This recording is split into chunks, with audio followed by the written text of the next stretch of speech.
अब हर खबर पर होगी हमारी नजर।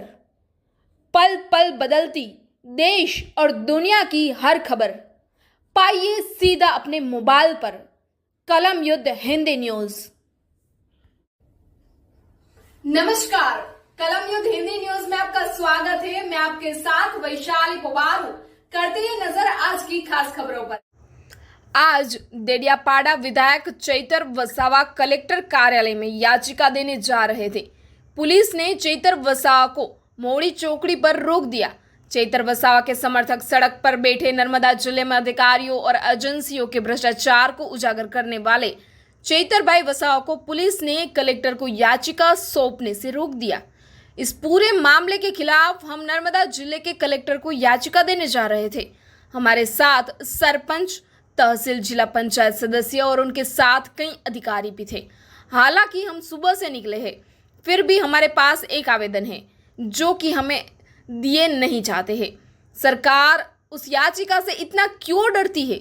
एक और मुद्दा यह है कि देडियापाड़ा और सागबारा तहसील को विकास के लिए प्रतिवर्ष 2 करोड़ रुपए का प्रावधान मिलता है। पिछले साल पदाधिकारियों की मांगों के दरकिनार कर एजेंसियों ने biogas, high mast, RO plant, bunk bed जैसी कोई अनुपयोगी योजना लाकर करोड़ों रुपए डकार लिए हैं। इसी तरह इस वर्ष नियोजन पदाधिकारी को 4 करोड़ की आय हुई है, योजना बनाई गई है। वहीं अप्रयुक्त कार्यों को फिर से मंजूरी दे दी गई है। ये सारी चीज़ों का हम विरोध करते हैं। जुड़े रहिए कलम युद्ध हिंदी न्यूज़ चैनल पर। लाइक कीजिए, शेयर कीजिए, सब्सक्राइब कीजिए कलम युद्ध हिंदी न्यूज़ चैनल को।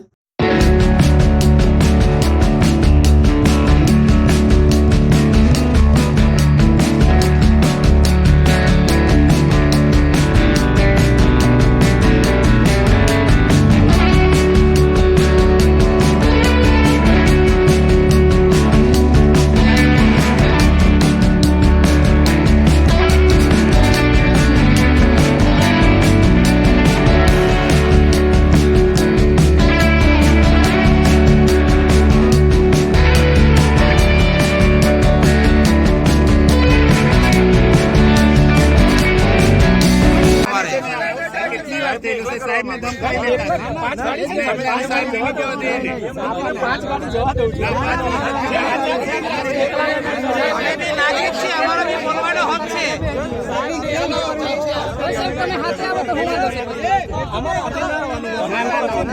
પણ સાહેબ અમારું બજેટ ખોવાઈ ગયેલું છે ને એની વાત છે, અમારે બોલવું પડે। તમે કેમ રોકો છો? ઉપર વાત કરો।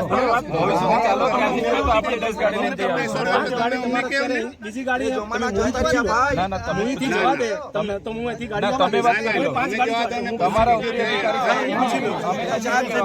અમે તો આવેદન આપવા રાજી 2 મિનિટ બીજા સાધન રાખવાના બસ શાંતિ રાખો। હું વાત કરી લઉં છું 2 મિનિટ ઉપર શાંતિ રાખો। તમારા ઉપર અધિકારી સાથે એવી વાત કરો, અમારી સાથે ચૂંટાયેલા પ્રતિનિધિ, સરપંચ, તાલુકા સભ્ય, જિલ્લા સભ્ય બધા જ છે। તો અમે તો બધા આવેદન પત્ર આપવા માટે જઈએ છીએ। આચાર સંહિતા કે 144 કે કોઈ જાહેરનામું પ્રસિદ્ધ થયું નથી। આચાર સંહિતા ચાલુ છે। આચાર સંહિતામાં એવી કોઈ જોગવાઈ નથી કે અમે આવેદન પત્ર નહીં આપી શકીએ।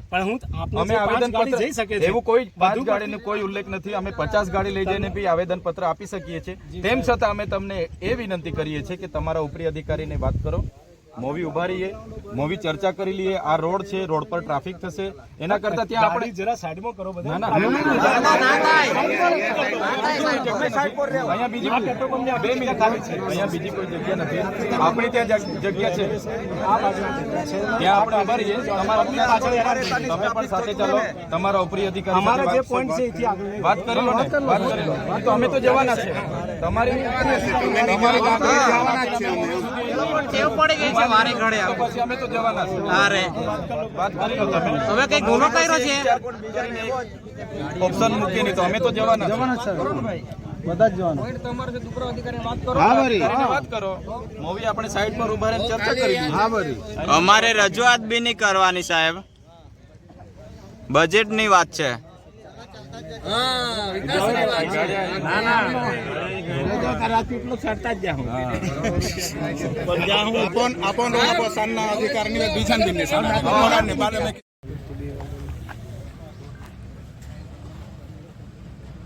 આજે અમે જે નર્મદા જિલ્લાની ગણતરી એસ્પિરેશનલ જિલ્લા તરીકે થાય છે અને અહીંના લોકોની પ્રાથમિક જરૂરિયાતો માટે, મૂળભૂત સુવિધાઓ માટે, શિક્ષણ, આરોગ્ય અને સામાજિક આર્થિક ઉત્થાન માટે રાજ્ય અને કેન્દ્ર સરકાર દ્વારા અનેક કાર્ય યોજનાઓ આવે છે, કરોડો રૂપિયાના બજેટો આવે છે, પણ અહીંના અધિકારીઓ એજન્સીઓની ઈશારા પર પદાધિકારીઓને વિશ્વાસમાં લીધા વગર કરોડો રૂપિયાના આયોજન બારોબાર કરી નાખે છે અને એના ચૂકવણા કરી નાખે છે. એના વિરોધમાં અમે કલેક્ટર શ્રી નર્મદાને આવેદનપત્ર આપવા માટે જઈ રહ્યા હતા. અમારી સાથે સરપંચશ્રીઓ, તાલુકા જિલ્લા પંચાયતના સદસ્ય અને અનેક પદાધિકારીઓ હતા. છતાંય અમે સવારથી નીકળેલા છે, અમને જવા દેવામાં આવતા નથી. એક આવેદનપત્ર આપવાથી સરકાર આટલી બધી ડરે છે એ અમને સમજાતું નથી. ત્યારે અમને લાગે છે કે આ ભ્રષ્ટાચાર પાછળ મોટા ગજના નેતાઓના હાથ હશે એવું અમને ચોક્કસપણે લાગી રહ્યું છે. તમે જોઈ શકો છો જે નર્મદા જિલ્લામાં ભ્રષ્ટાચાર થયા છે.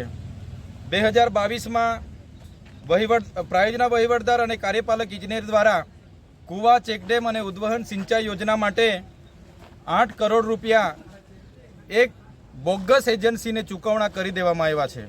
એ એજન્સી પણ બોગસ છે, સરકારનો કોઈ પરિપત્ર પણ નથી, બારોબાર પ્રજાના પૈસા ચૂકવવામાં આવે, એની તપાસ થવી જોઈએ. બીજો મુદ્દો અમારો એવો છે કે ડેડિયાપાડા અને સાગબારા તાલુકા અને વિકાસશીલ તાલુકાની જોગવાઈ દર વર્ષે 2-2 કરોડ રૂપિયા મળે છે.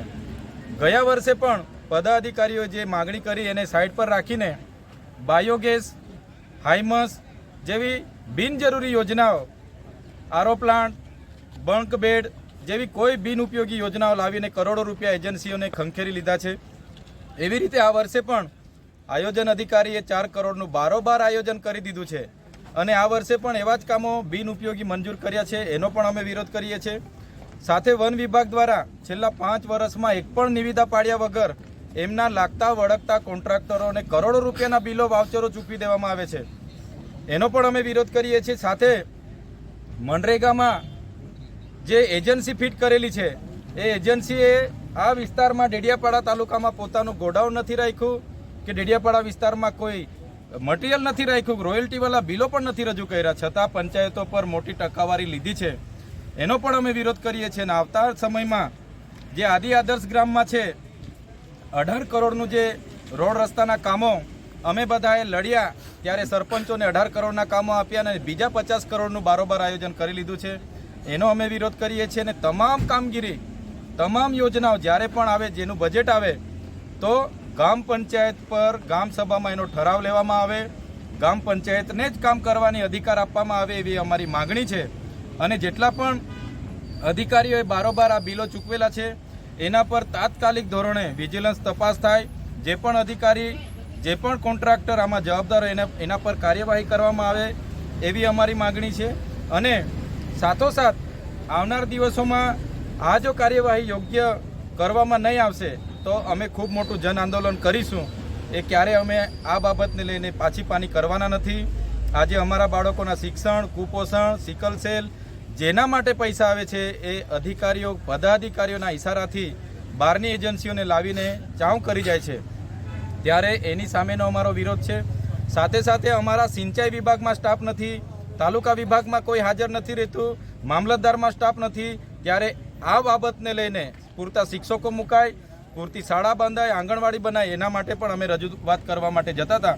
છતાં અમને પોલીસ આજે મોવી ખાતે અટકાવેલા છે અને અમને આગળ જવા દેવામાં આવતા નથી. ત્યારે અમે આપના માધ્યમથી કહેવા માગીએ છીએ કે આ લોકશાહીનું હનન છે, અમને દબાવવાની વાત છે. આવનાર દિવસમાં આ મોટો ભ્રષ્ટાચાર ખુલ્લા પાડવા માટે આવનાર દિવસોમાં હજારોની સંખ્યામાં લોકો સાથે અમે જઈશું અને અમને ધરણા કરવો પડશે, આંદોલન કરવું પડશે, રેલી કરવી પડશે, ત્યાં કલેક્ટરની કચેરીની ઘેરાવો કરવો પડશે કે નર્મદા કમલમનો ઘેરાવો કરવો પડશે. તો અમે કરીશું, પણ અમારા લોકોને ન્યાય આપીને જ અમે રહેવાના છે. આજે ભલે પોલીસે તાનાશાહી વર્તન કરીને અમને રોકી દીધા છે, પણ આવનાર દિવસમાં આનાથી પણ વધારે સંખ્યામાં, મોટી સંખ્યામાં અમે જઈને આવેદન આપીશું. એ જ આપણા માધ્યમથી સૌને કહેવા માંગીએ છીએ. ધન્યવાદ.